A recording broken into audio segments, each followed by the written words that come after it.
Banyumas pasca perjuangan. Setelah keberhasilan dalam mengusir penjajah, Banyumas memasuki periode pemulihan dan pembangunan kembali. Sultan Agung II memfokuskan upayanya untuk memperkuat struktur pemerintahan dan ekonomi kerajaan dengan bantuan para penasihat dan pemimpin lokal. Berbagai program pembangunan diluncurkan untuk memulihkan wilayah yang rusak akibat perang. Pembangunan ekonomi dan infrastruktur. Pembangunan infrastruktur menjadi prioritas utama. Jalan-jalan diperbaiki dan diperluas, pasar-pasar diperbarui, dan sistem irigasi untuk pertanian dikembangkan lebih lanjut. Sungai Serayu, yang merupakan sumber kehidupan bagi masyarakat Banyumas, dikelola dengan baik untuk memastikan pasokan air yang cukup bagi pertanian dan kebutuhan sehari-hari. Ekonomi Banyumas juga mengalami peningkatan yang signifikan. Pertanian tetap menjadi tulang punggung ekonomi dengan hasil bumi seperti padi, buah-buahan, dan rempah-rempah yang melimpah.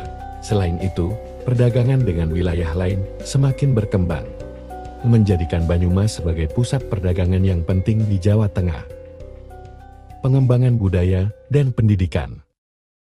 Tidak hanya fokus pada pembangunan fisik, Sultan Agung II juga memperhatikan perkembangan budaya dan pendidikan. Seni tari, musik, dan kerajinan tangan tradisional Banyumas terus dikembangkan dan dilestarikan. Festival dan acara budaya rutin diadakan untuk merayakan kekayaan budaya dan sejarah Banyumas. Pendidikan juga menjadi perhatian utama. Sultan Agung II mendirikan sekolah-sekolah dan pusat-pusat pembelajaran untuk memastikan bahwa generasi muda mendapatkan pendidikan yang layak. Guru-guru didatangkan dari berbagai daerah untuk mengajar di Banyumas, membawa pengetahuan baru dan membuka wawasan masyarakat. Masa damai dan kemakmuran. Periode ini dikenal sebagai masa damai dan kemakmuran bagi Banyumas. Masyarakat hidup dalam kesejahteraan, menikmati hasil dari kerja keras mereka, dan kepemimpinan bijaksana dari Sultan Agung II. Banyumas menjadi model bagi wilayah-wilayah lain di Jawa Tengah dalam hal pembangunan dan kemakmuran, tantangan, dan pembaruan.